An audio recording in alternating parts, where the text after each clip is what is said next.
সুপ্রিয় শিক্ষার্থীবৃন্দ, আশা করি তোমরা সবাই ভালো আছো, ঘরে আছো, নিরাপদে আছো। অনলাইন ক্লাসে তোমাদের সকলকে স্বাগত জানাচ্ছি। আমি প্রতিভা রানী রায়, সহকারী শিক্ষক, ভালাপুর কেবি উচ্চ বিদ্যালয়। শিক্ষার্থী বন্ধুরা, আমরা গত ক্লাসে আলোচনা করেছিলাম নাগরিক ও নাগরিকতা সম্পর্কে।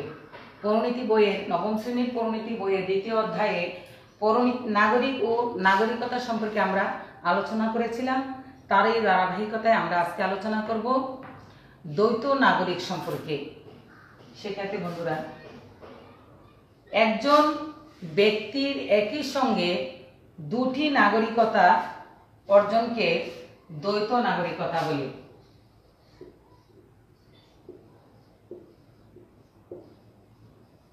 দ্বৈত নাগরিকতা, একই সঙ্গে একজন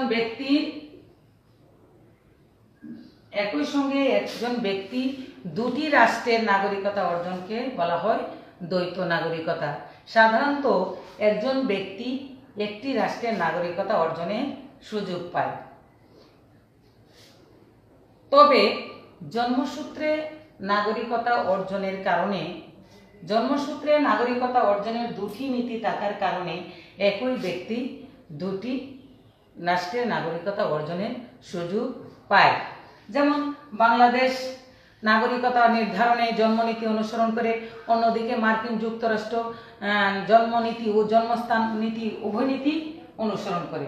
কাজে বাংলাদেশের পিতামাতার সন্তান মার্কিন যুক্তরাষ্ট্রে জন্মগ্রহণ করলে সেই সন্তান জন্মস্থান নীতি ও জন্মনীতি অনুসারে সে দুটি রাষ্ট্রের নাগরিকতা অর্জন করবে। শিক্ষার্থী বন্ধুরা, আমরা তাহলে এবার আসি দ্বৈত নাগরিকতার পরে আসি আমরা সুনাগরিকের গুণাবলী সম্পর্কে। আজকে আমরা আলোচনা করব সুনাগরিকের গুণাবলী।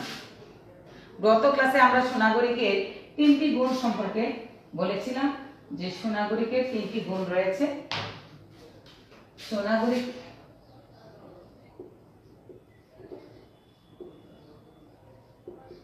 সুনাগরিকের গুণাবলী।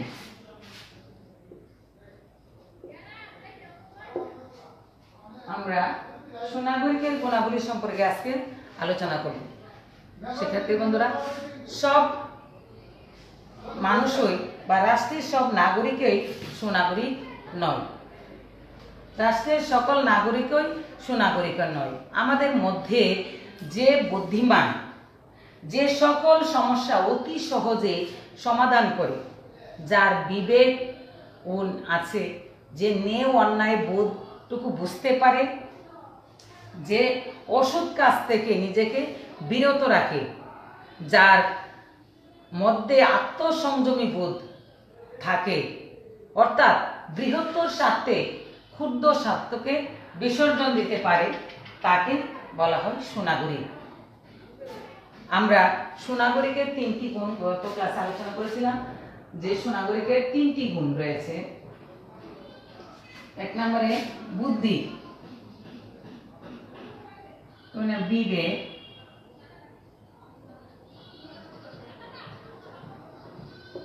আত্মসংযম।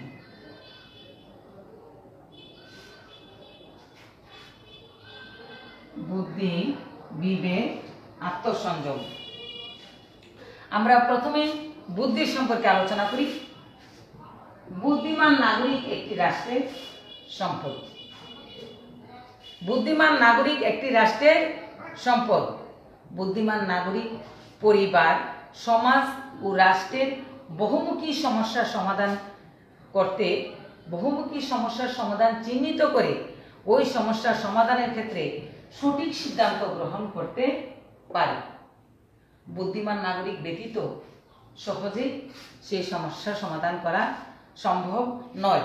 তাই বুদ্ধিমান নাগরিক রাষ্ট্রের শ্রেষ্ঠ সম্পদ। প্রতিটি রাষ্ট্রের উচিত নাগরিকদের যথাযথ শিক্ষাদানের মাধ্যমে তাদেরকে বুদ্ধিমান নাগরিক হিসাবে গড়ে তোলা। শিক্ষার্থী বন্ধুরা, আমরা সুনাগরিকের দ্বিতীয় গুণাবলী বিবেক সম্পর্কে আলোচনা করি। রাষ্ট্রের নাগরিকদের হতে হবে বিবেক সম্পন্ন। যার মধ্যে ন্যায় অন্যায় বোধটুকু বোঝার ক্ষমতা থাকবে, যে অসৎ কাজ থেকে নিজেকে বিরত রাখবে, ন্যায় অন্যায় ভালো মন্দ বুঝে নিজেকে সঠিকভাবে পরিচালনা করতে পারে বিবেকবান নাগরিক একদিকে যেমন রাষ্ট্র প্রদত্ত অধিকার ভোগ করে, অন্যদিকে রাষ্ট্রের প্রতি তার কর্তব্য যথাযথভাবে পালন করে। এই বিবেক সম্পন্ন নাগরিক একটি রাষ্ট্রের জন্য কল্যাণকর। তাহলে আমরা সুনাগরিকের দ্বিতীয় গুণাবলী কি আলোচনা করলাম। শিক্ষার্থী বন্ধুরা, এবার আমরা আলোচনা করব আত্মসংযম।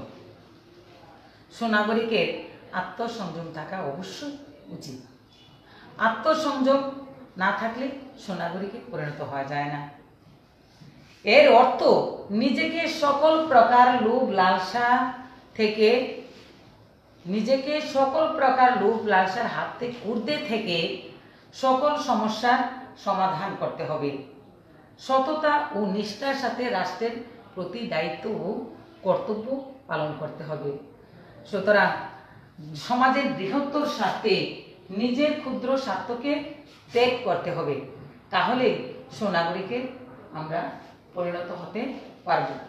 শিক্ষার্থী বন্ধুরা, আমরা প্রত্যেকেই রাষ্ট্রের নাগরিক, সেই হিসাবে আমাদেরকে সুনাগরিকের গুণাবলী অর্জন করা অত্যন্ত আবশ্যক। সুনাগরিক ব্যতীত আমরা রাষ্ট্রের জন্য কল্যাণকর হতে পারি না। সুতরাং রাষ্ট্রের জন্য আমরা কল্যাণকর হতে হলে, রাষ্ট্রের মঙ্গল কামনা করতে হলে আমাদেরকে সুনাগরিকের গুণাবলীগুলি অর্জন করতে হবে। আমরা তারপরে আলোচনা করব নাগরিকের অধিকার সম্পর্কে।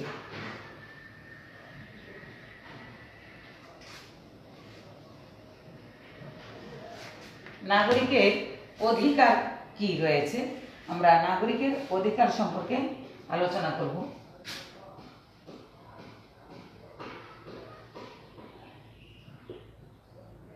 নাগরিকের অধিকার।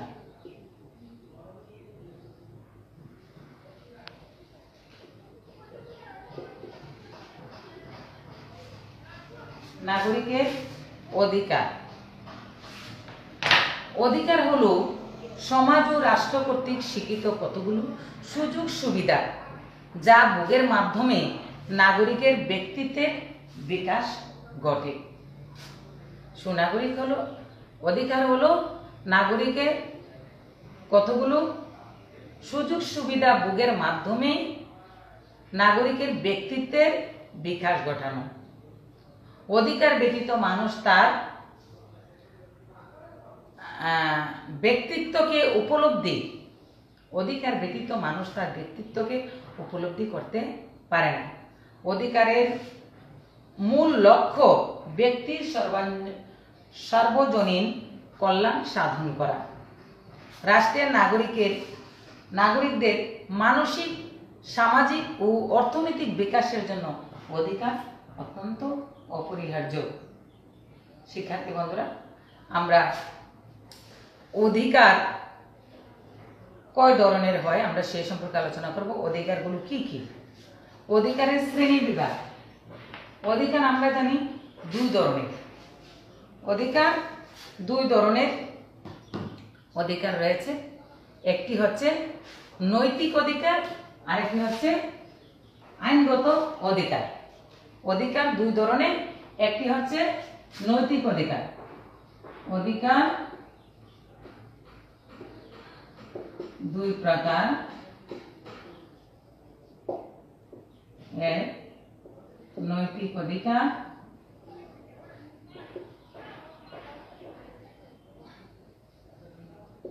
দুই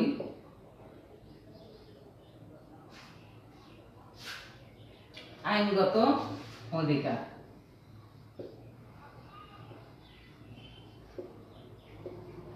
শিক্ষার্থী বন্ধুরা, আমরা আগামী ক্লাসে আমাদের নৈতিক অধিকার ও আইনগত অধিকার সম্পর্কে আলোচনা করব, বিশদভাবে আলোচনা করব। আজকে এই পর্যন্ত তোমাদের সকলকে ধন্যবাদ জানিয়ে আমি আমার অনলাইন ক্লাস আজকের মতন এখানে শেষ করছি। ধন্যবাদ সবাইকে।